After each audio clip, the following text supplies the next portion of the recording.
Hello everyone and welcome to our presentation on eSport as a future industry.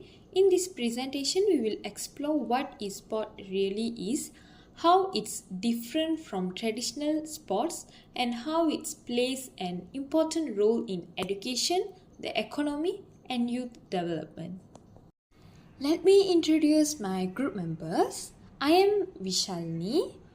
My group members is Ismail, Nurhusna, and Anis. Introduction to esports.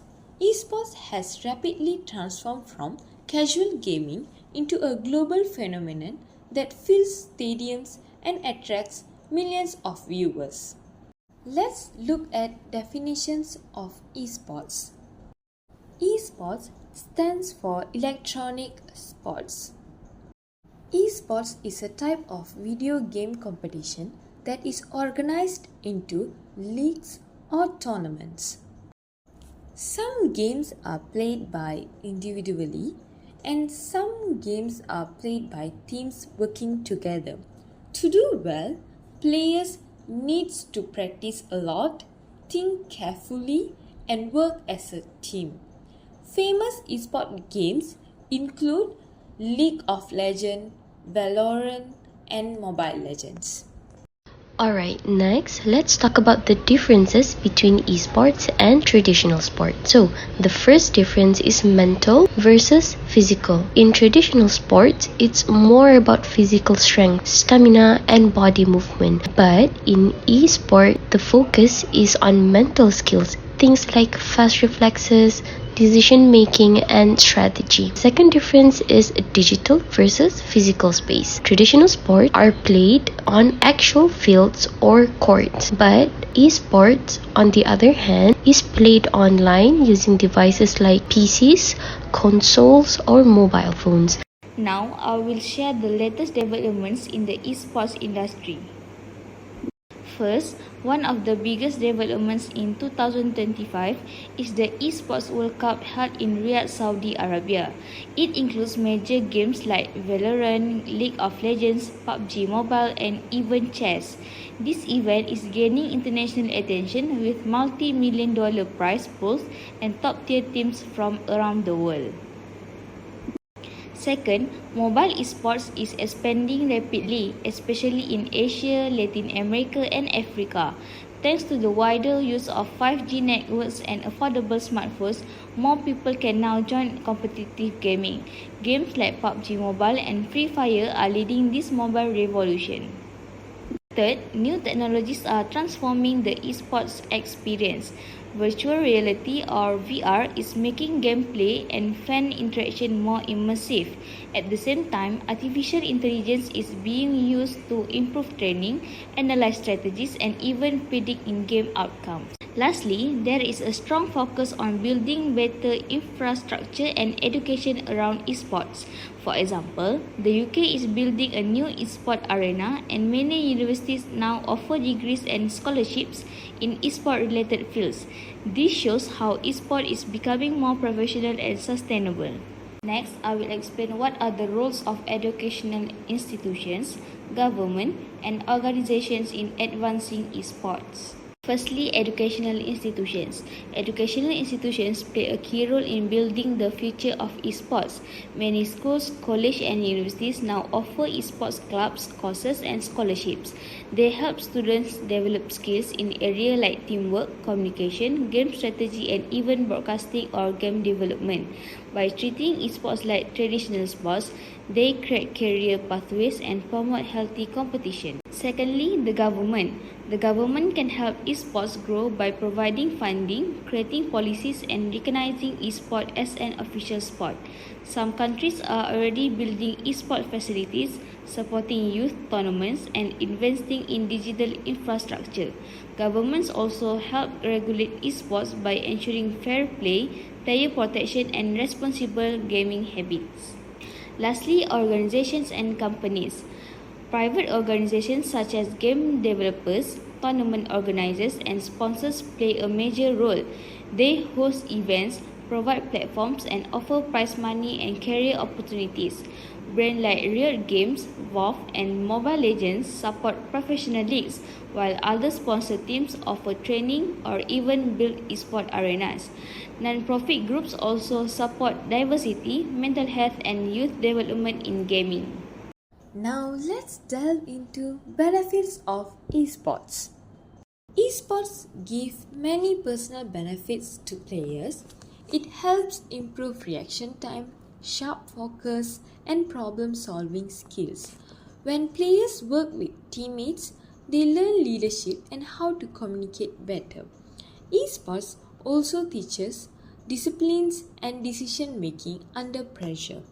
For many, it opens the door to new careers, not just as a player, but also as a streamers, coaches, developers, and content creators in gaming, media, and technology. Esports also gives many benefit to the communities. It brings young people together through their shared love of gaming.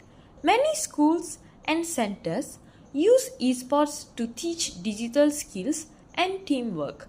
This helps youth become more confident in using technology. Local events and tournaments also support the economy by creating new jobs in event planning, technology support, and digital marketing. So, esport doesn't just entertain, it also helps communities grow and stay connected. Hi everyone, my name is Ismail, and today I'm going to talk about esports career, how they help with personal growth and building your online self. Okay, first slide, esports is like video game competitions turned into a big job world. It started small, but it grows super fast. Now, it's not just about playing games to win. There are tons of jobs like being a coach, a talker on live streams, or even planning big events. All these jobs help make esports bigger and more exciting. Imagine it like team sports, but no computers or consoles. These pictures here probably show call player and teams in action to get you pumped. Next. Okay, now let's look at the career paths. The global esports market, the money made from all this is projected to hit about 4.8 billion in 2025 in dollar. That's a huge pile of cash, creating lots of jobs. It means more chances for people who love games. Every job needs different skills, but they all love gaming, being flexible, and learning new stuff all the time. Here's the simple breakdown. As you see, professional player, coach who train the player, and commenters like team manager, game develops, stream, event organize. The image on the side probably show example of each job, like player winning or stream talking to the camera. Cool, right? If you love games, one of these could be your future job, maybe.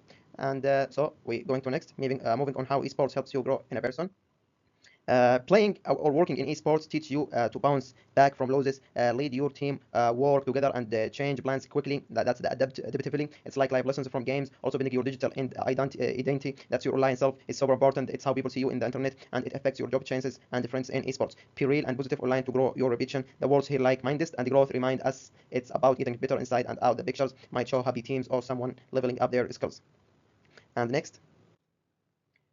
This slide dives deeper into making your online self strong for esports jobs. Think of it as building a core character in a game, but for real life. Social media presence, reputation management, network in sports, online, offline balance. At the bottom, there is a cycle. Create your identity, develop it over time, protect it from bad stuff, and evolve as you learn more. The image here likely shows tips like posting on social media or shaking hands at events. Remember, your online you is like a superpower. Use it wisely.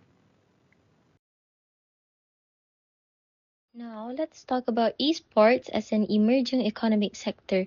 The first reason is that it creates a lot of career opportunities. It's not just about being a pro player, people can become streamers, coaches, shoutcasters, game developers, event organizers, and more. The second reason is government support. Agencies like KBS, MDEC, and MOSTI are helping to grow the esports industry because they see its potential to build local talent and bring in investments. And lastly, esports fits into the fourth industrial revolution or IR 4.0, which is all about using technology to drive the economy. Finally, let's talk about how the government in Malaysia can help esports grow. There are key groups involved, like MOSTI, that's mean Ministry of Science, Technology and Innovation. They build, teach stuff like fast internet and new ideas to make esports better. Key BS, that's the Ministry of Youth and Esports. They train young people and support national esport teams like treating gamers and athletes. And the third one is MDEC, Malaysian Digital Economic Corporation. They give money and promote esports to make Malaysian digital world bigger. And to make it even better here, a simple suggestion for prices: increase money of sport programs like building gaming centers, add esports to school classes so kids learn it early, make stronger teams between government and companies, set up swaps with other countries to learn from them, make rules for safe gaming like limits on play time to avoid getting too tired. And that's all. Thank you. That's all from us. Thank you for listening.